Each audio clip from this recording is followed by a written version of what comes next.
The style of David Foster Wallace defies description in an age where the novel is constantly being threatened by the allure of technological advancement.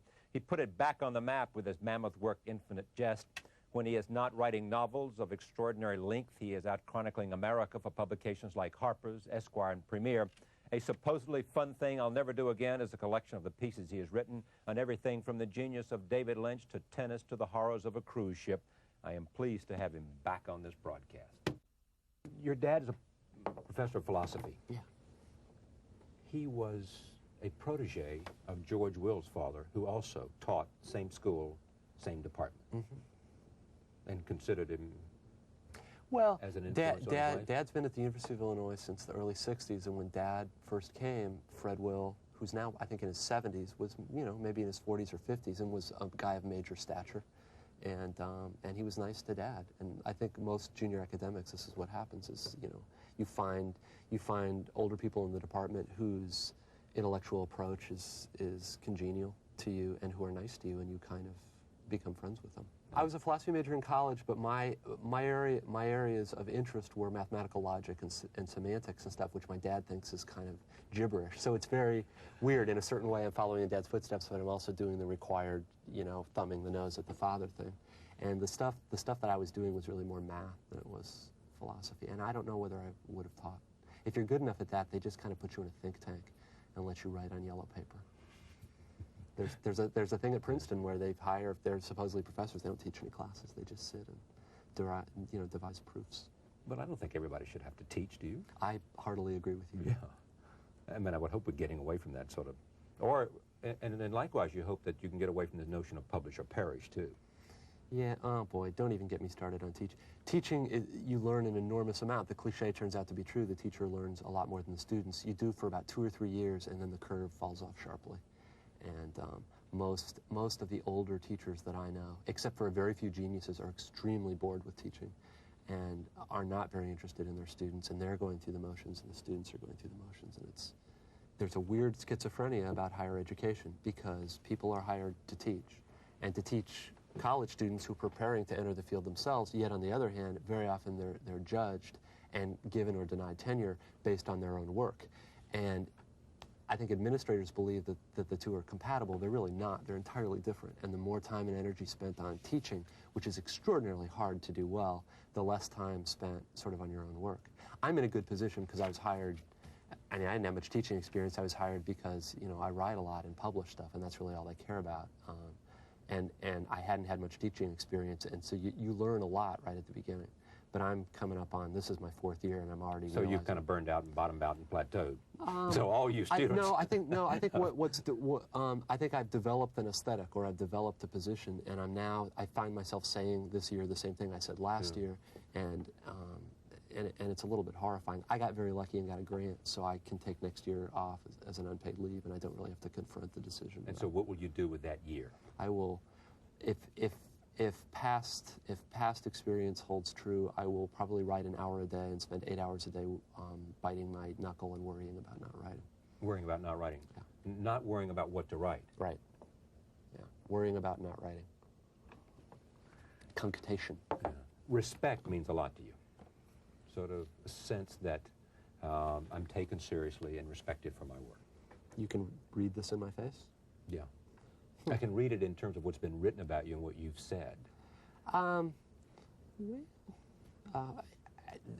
me somebody who doesn't like to be respected. I guess there's a certain amount of ambivalence about, say, the reception that Infinite Jest got, because, you know, every writer dreams of having a lot of attention. You bet. But the fact of the matter is, this is a long, difficult book, and a lot of the attention began coming at a time when, I mean, I can do elementary arithmetic. A lot of people hadn't had time to read the book yet. So the stuff about me, or interesting rumors that develop about the book, and all that stuff getting attention, I found that, I didn't like that very much, just because I wanted people to read the book. I'm sorry that I'm essentially stuttering. No, you're not. You're doing just fine. So other than that, I mean, I don't think I'm more hungry for respect than the average person. Let me talk about this book, a supposedly fun thing I'll never do again, which is one of the pieces in here. I want to talk about David Lynch, who, after I read your piece in Esquire, was it Esquire? No, Premiere. Premiere. I interviewed David Lynch. You never got to interview David Lynch. Well, I said from the outset, this is the reason they let me on the set of all the other journalists, is I was the only one who said he did not, in fact, want to interview David Lynch. Why did you want to go observe David Lynch? I found, you mean why did I not want to interview him, or no, why did I want to... Well, why was David Lynch interesting to you as the subject of a magazine piece? For me, the number of film directors who get national distribution in this country who are truly interesting as artists is very, very small. And Lynch was one of them for me. I've been interested in Lynch's films for a long time, and actually in grad school, I think there's a thing about this in the essay. Blue Velvet came at a time for me when I really needed to see it, and it helped me a lot in my own work. And then after that, I went and found Eraserhead and have sort of followed this guy's career, and I find him instructive and useful to think about, for whatever that's worth. Did you like the movie Lost Highway? I have not seen the movie Lost Highway. I've seen the rough cut of Lost Highway, or scenes. They let me go in and sit in what I believe to be David Lynch's personal editing chair, and look at on the little monitor and see, which was the thrill of my life. But I've been on this tour, and even though I'm in big cities, I have not yet gotten to see it. And I'm kind of terrified because there's a big part of the essay that talks about what the movie's about. And if indeed the movie is nothing like that, I'm going to look. When he was here, I asked him about what was Lynchian. And I took that right out of your piece. And I'm sure he just looked at you and blinked very slowly. Well, he didn't have a great answer, because I don't think he thinks that way. He obviously doesn't think that way. There's a part in the essay that kind of does this academic, let's unpack the idea of Lynchian, and what Lynchian means is something about the unbelievably grotesque existing in a kind of union with the unbelievably banal, and then it gives a series of scenarios about what is and isn't Lynchian. Jeffrey Dahmer was borderline Lynchian. Borderline? Well, the refrigerator. And actually what was Lynchian was having the actual food products next to the disembodied bits of the corpse. I guess the big one is, a regular domestic murder is not Lynchian, but if the man, if the police come to the scene and see the man standing over the body, and the woman, let's see, the woman's 50s bouffant is undisturbed, and the man and the cops have this conversation about the fact that the man killed the woman because she persistently refused to buy, say, for instance, Jif peanut butter rather than Skippy, and how very, very important that is. And if the cops found themselves somehow agreeing that there were major differences between the brands, and that a wife who didn't recognize those differences was deficient in her wifely duties, that would be Lynchian. This weird confluence of very dark, surreal, violent stuff and absolute, almost Norman Rockwell, banal American stuff, which is terrain he's been working for quite a while. I mean, at least since Blue Velvet. You think the failure of Dune was good for his career? Because it made him understand a system that he didn't want to be part of. What happened to Lynch with Dune, and now I'm getting a lot of this from my research, which was published stuff. It's not like, Mr. Lynch and I had coffee and he told me this stuff. But Lynch's career for a while had a kind of Richard Rodriguez arc to it. Eraserhead, like El Mariachi, this enormously cool independent film, and it attracts the attention of people with money. The first one is Mel Brooks, and Brooks hires him to do The Elephant Man. And The Elephant Man is a fantastic film, and its lighting and atmospherics, nothing else. So anyway, because of that, Dino De Laurentiis hires him to do Dune, and now Dune at the time is equivalent to what like Twister or The Rock would be now. It's this enormous. This is a product, and there's all this money at stake. And Dune itself, the novel, I don't know if people read it anymore, but it's a tremendously complicated science fiction novel. Anyway, so you don't need an hour-long narrative of this, but Lynch does the thing and doesn't do it all that well, but what really happens is the money men come in and they cut, like, I think 35 minutes out of the movie, and it renders the movie incoherent. I mean, literally incoherent. And it was a huge flop, and I think Lynch ate the flop and decided that what he wanted to do is he wanted to, rule over small films rather than serve large corporate ones. I mean, he was really one of the first, we see a lot of them now, the, Cinemax and Fine Line directors, these kind of independents who are doing stuff a little out of the mainstream but still getting national distribution. As far as I can tell, Lynch really pioneered that ground. He was really the first one to be doing small, eccentric films that got a very wide release, with Blue Velvet being the best example. And this may be entirely false. I mean, I'm not a film scholar. But you like movies. I do like movies. A lot. Front row. Yeah. Okay, me too. English Patient. You're seriously asking me for my view on English Patient? I thought English Patient was an extremely well done, slick commercial movie. I thought it was beautifully lit. I thought, the desert looks like a body. It was David Leanian for you. I thought it was like David Lean's Lawrence of Arabia in some ways. I felt the story was somewhat predictable, and some of the sentimental stuff at the end seemed to me like stuff I'd seen 250 times before. But in all fairness, and in all respect to Michael Ondaatje, I felt the same way about the book, which I actually really like Ondaatje's poetry. He's got a book called A Few Tricks I Can Do with a Knife that's really good. I didn't think The English Patient was his best book. But it's a good book. And it's an outstanding book. Yeah, and the film is interesting in that it's not the book. That is he difficult to argue with. Well, no, but it's not. I don't mean to make a simple point, but it is a perfect example where somebody makes a film that's every bit as good as the book. It's a by neat not doing the book. A Godfather thing. Yeah, a Godfather thing. Yeah. Yeah. Absolutely. How about Shine?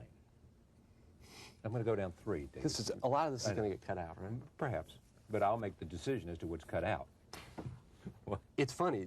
I'm totally intimidated. I'm sitting next to the guy in the green room, and not saying a word. Then the minute he leaves, I start haranguing his publicist. The thing that interested me about Shine was I thought, besides being a manual for how to build a mentally ill child, all the early adult stuff, I thought it was absolutely incredible up until the end. And then I just thought the causes of the dysfunction and the symptoms of the dysfunction are unpacked with such complexity and such care. And the ending, charming though Lynn Redgrave is, just the move from the time he becomes a hit in the bar to the time Lynn Redgrave meets him to the time she consults an astrology chart to marry him, to his very moving Mr. Holland's Opus-like performance at the end. It's terrific, but it happens at about 10 times the speed that all the other stuff did. So the thing I was asking the publicist is, did the money guys or the studio guys make him wrap the ending? And they said no. They got a little bristly. They got a little bristly, and I am not trying to bust on Shine. Which I know you're not. But what we're trying to do here is just understand you by talking about things other than your work. And we'll come back to Unfortunately, most of the things that are leaving my mouth seem to be mean. What? Most of the things that are leaving my mouth seem to be mean. Well, we'll get to that. Okay. Why wouldn't you talk to Scott Hicks in the green room? Because what? Well, you're a big deal writer. Well, I don't know. I think of myself as the schmuck in the green room. Well, you may be the schmuck in the green room too, but well, but why would you turn to him? Did you have no curiosity to turn to him and ask the filmmaker the question that you were curious about? I think if I had known him or he was my friend, I would have been comfortable just doing it out of... I think part of it is going to readings. You do a reading at a bookstore, and then afterwards there's usually a Q&A, which it's very difficult to get out of. I've tried all kinds of things. And many of the questions have this kind of belligerence about them. Did you think that this ending was weak? And part of you kind of goes, well, why don't you and I go have supper and we'll talk about this? You don't just come at somebody with a question like that. What I was trying to do is, I don't know anything about filmmaking from the perspective of making a film. What I know is watching them as a movie fan. And Pauline Kael is sort of my idol this way. She was the fan. She was the consumer, and her authority came from that. I felt as if the ending of Shine had been mucked with, either to get the time down, or the guys said, the producer said, this is we need a more upbeat ending. And I was curious to know whether that was true. And it turns out no. It turns out Hicks, apparently the story got really happy really fast in real life, and that's the way it happened. Can you imagine yourself writing a screenplay? Have you tried? No, I haven't tried. I've talked a couple times. My best friend writes mysteries, and he and I have talked about doing a screenplay. I think I would have a very difficult time writing something that is product that other people would mess with. And the amount of money that's at stake in movies, and the amount of the dispersal of responsibility for the thing, the director, the actors, the producer, in order to do, writing is very difficult for me, and it takes a lot of time and energy, and once I've done it, it's my thing. I can't imagine putting in the time and energy to do a good screenplay. Something like what David Webb Peoples can do. He's a screenwriter I think is really, really superb. What's he written? He's written Blade Runner, and he wrote Unforgiven, the Clint Eastwood Western. Did you like it?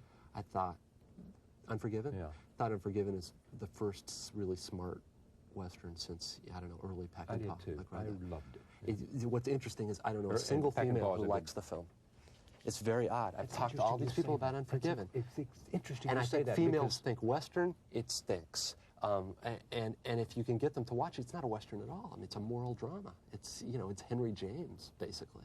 But it's very odd. My girlfriend and I, Amanda, hates the film. And it's the one film that I just have a wider difference with her than any other film that we've seen together. Yeah. If I were going to try to do something, I'd want to do something like that. But that was also an enormous success story, luck story. David Webb Peoples, a reclusive, weird screenwriter, I don't know much about him. The script had been shopped around for years, and finally Clint Eastwood bought it. And Clint Eastwood's got enough juice to go, okay, I'll star in it, so they'll make it. This was a weird Western.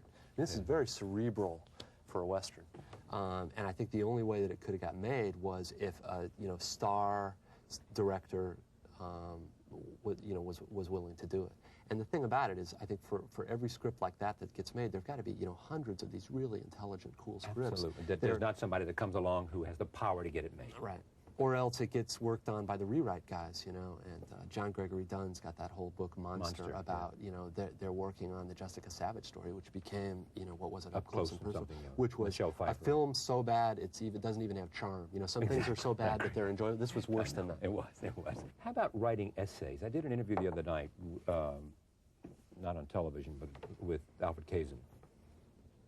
I mean, the kind of thing that he does, does that appeal to you in a sense? I think of myself as a fiction writer, and I'm not even a particularly experienced fiction writer. So a lot of the essays in this book, if there's a shtick, the shtick is, oh gosh, look at me, not a journalist who's been sent to do all these journalistic things. Yeah, but I mean, as some critic wrote about you, you have two things that most journalists wish they had. One is you have a great memory for the phrase, the delivered phrase, the defining phrase. Yeah. And you also have a great power of observation for the moment. Yeah. You'd agree with that? I would agree with that, and the things in this book that most people like are the sensuous or experiential essays, which is basically an enormous eyeball floating around something, reporting what he sees. When you're talking about Kazin, you're talking about something different, which is, the art essay, the belletristic essay. I think there are one, maybe a couple like that in there, but I have this problem of thinking that I haven't made myself clear, or that the argument hasn't been sufficiently hammered home, so I will make the same point 5, 6, 7 times. And I did the E unibus plurum thing in there is an argumentative essay that I did 6 or 7 years ago, and I just gave up after that, because it seems as if to make the argument truly persuasive requires 500, 600 pages, and nobody wants to read it. Yeah. Well, talking about style, what are the footnotes about? I mean, is that just simply... In Infinite Jest, the endnotes are very intentional, and they're in there for certain structural reasons, and blah, you hear about it. It's sort of embarrassing to read this book. You can almost chart when the essays were written, because the first couple don't have any, but the footnotes get very, very addictive. I mean, it's almost like having a second voice in your head. But where does it come from? I mean, I'm now on page 981 of Infinite Jest, and the footnotes notes and errata run to page, you may know the answer to this, but there are 200... yes, but the reader doesn't experience them that way, because the endnote tags are in the text. 304 footnotes, sir. There are quite a few. Some of them are very short. Some of them are only one line long. It is a way... Let's see, this is what? Well, I'm just going to look pretentious talking about this. Wow, quit worrying about how you're going to look and just be. I've got news for you. Coming on a television show stimulates your what am I going to look like gland like no other experience. You may now be such a veteran that you're like, you don't notice it anymore. You confront your own vanity when you think about going on TV.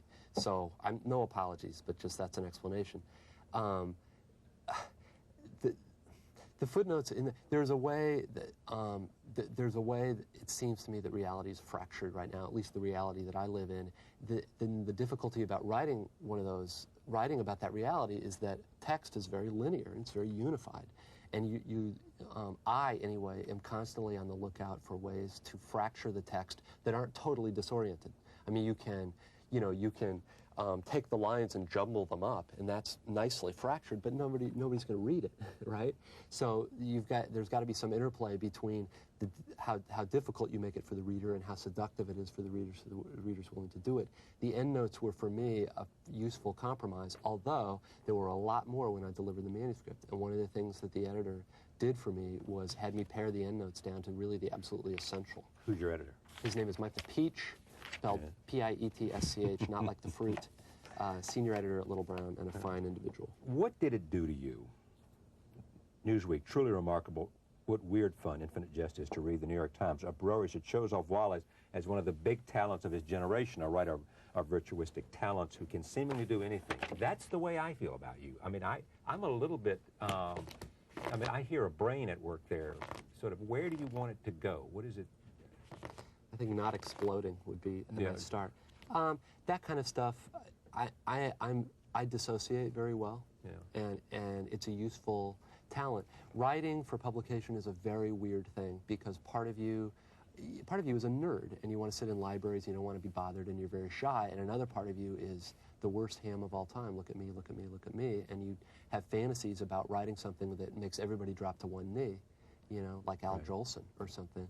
Of course, you never get it as much as that part wants, but to get a little bit of it is very, very strange, because very often for me, I didn't read a whole lot of the reviews, but a lot of the positive ones seemed to me to misunderstand the book. I wanted it to be extraordinarily sad and not particularly postmodern or jumbled up or fractured, and most of the people, the reviewers who really liked it, seemed to like it because it was funny, or it was erudite, or it was interestingly fractured. So, what does postmodern mean in literature? No. It's after modernism. Okay. What it means. It's a very useful catch-all term because you say it and we all nod soberly as if we know what we're talking about, and in fact we don't. There are certain, when I mean postmodern, I'm talking about maybe the black humorists who came along in the 1960s, the post-Nabokovians. I'm talking about Pynchon and Barthélemy and Barth, DeLillo in the early 70s, Coover, and I'm sure I'm leaving out a lot. Let me see. But that's the camp you put yourself in. I think without comparison, I think that's the camp that interested me when I was a student. The problem is I think postmodernism has to a large extent run its course. The biggest thing for me that was interesting about postmodernism is that it was the first text that was highly self-conscious. Self-conscious of itself as text, self-conscious of the writer as persona, self-conscious about the effects that narrative had on readers, and the fact that the readers probably knew that. It was the first generation of writers who'd actually read a lot of criticism, and there was a certain schizophrenia about it. It was very useful, it seems to me, because the culture, this was a real beaker of acid in the face of the culture. The culture at the time this came out, this was before, you know, the Youth Rebellion in the 60s, was very staid and very conservative and very Alfred Kazanish. And the problem, though, is that a lot of the shticks of postmodernism, irony, cynicism, irreverence, are now part of whatever it is that's enervating in the culture itself, right? Burger King now sells hamburgers with "you got to break the rules," right? So I don't really consider myself a postmodernist. I don't consider myself much of anything, but I do know that that's the tradition that excited me when I was starting to write. Paul... Is that anything like an answer to the question? It is. I mean, Paul Cézanne, the painter, always felt that he had to, I mean, up until the end of his life, until he created the Bathers in, like, 1907, always felt like he had to create a big painting, both in terms of size, but in terms of a great piece of work. You know, do you think about that? Well, see, it's different. A book is a different kind of object than a painting. A painting, however big it is taken in all at once. Size is an entirely different component of it. For a book, a big book means the reader is going to have to spend a long time reading it, which means your burden of proof goes up, right? Big books are more challenging. They're more intimidating. So, you know, if you're talking about Infinite Jest, I have a problem with length, and it's one reason why I'm grateful to have found a really good editor. Infinite Jest did not start out to be this long. It started out to be a fractured multiple narrative with a number of main characters, and it became, perhaps I was just in denial that this was going to require great length. At a certain point, it became clear that it was going to be very long. Feminists are always saying this. So feminists are saying white males have, okay, I'm going to sit down and write this enormous book and impose my phallus on the consciousness of the world. And you say? If that was going on, it was going on at a level of awareness I do not want to have access to. Do you still play tennis? I do play tennis. I no longer play competitively. You played as a junior. And you were competitive and good. I was good. I was not even very good. I was between good and very good. I was good on a regional level. And one of the things about writing the piece about Michael Joyce, who was 100th in the world and junior champion, is I really had to realize that there were a lot of levels beyond the level that I was on. That essay for me, which I know you haven't asked me about and now I'm talking about, is ended up, it's very weird, and I'm surprised Esquire even bought it. It ended up being way more autobiographical than it did. It was supposed to start as a profile this time. But it was about you. Yeah, unfortunately, a lot of these I think end up being. I think so too. As a couple of reviewers have and pointed then, out. therefore, back to David Lynch. How is that about you? Trying to think of a way so that this will have anything to do with what we've talked about before. Imagine you're a hyper-educated avant-gardist in grad school learning to write. Right. Screen gets all fuzzy now as the viewer's invited to imagine this. Coming out of an avant-garde tradition, I get to this grad school, and the grad school turns out all the teachers are realists. They're not at all interested in postmodern avant-garde stuff. Now, there's an interesting delusion going on here. So they don't like my stuff. I believe that it's not because my stuff isn't good, but because they just don't happen to like this kind of aesthetic. In fact, known to them but unknown to me, the stuff was bad. It was indeed bad. So in the middle of all this, hating the teachers, but hating them for exactly the wrong reason, this was spring of 1986. I remember who I went to see the movie with. Blue Velvet comes out. Blue Velvet comes out. Blue Velvet is a type of surrealism. It may have debts. There's a debt to Hitchcock somewhere, but it is an entirely new and original kind of surrealism. It no more comes out of a previous tradition or the postmodern. It is completely David Lynch. And I don't know how well you or your viewers would remember the film, but there are some very odd. There's a moment when a guy named the Yellow Man is shot in an apartment, and then Jeffrey, the main character, runs to the apartment. And the guy's dead, but he's still standing there. There's no explanation. You know, he's just standing there. And it's almost classically French, Franco-philistically surreal, and yet it seems absolutely true and absolutely appropriate. And there was this, I know I'm taking a long time to answer your question, there was this way in which I all of a sudden realized that the point of being postmodern or being avant-garde or whatever wasn't to follow in a certain kind of tradition, that all that stuff is BS imposed by critics and camp followers afterwards, that what the really great artists do, and it sounds very trite to say it out loud, well, what the really great artists do is they're entirely themselves. They're entirely themselves. They've got their own vision, their own way of fracturing reality, and that if it's authentic and true, you will feel it in your nerve endings. And this is what Blue Velvet did for me. I'm not suggesting it would do it for any other viewer, but Lynch very much helped snap me out of a kind of adolescent delusion that I was in about what sort of avant-garde art could be. And it's very odd because film and books are very different media. But I remember going with 2 poets and 1 other student fiction writer to go see this, and then all of us going to the coffee shop afterwards and just, you know, slapping ourselves in the forehead. And it was this truly epiphanic experience. Yeah, that's right.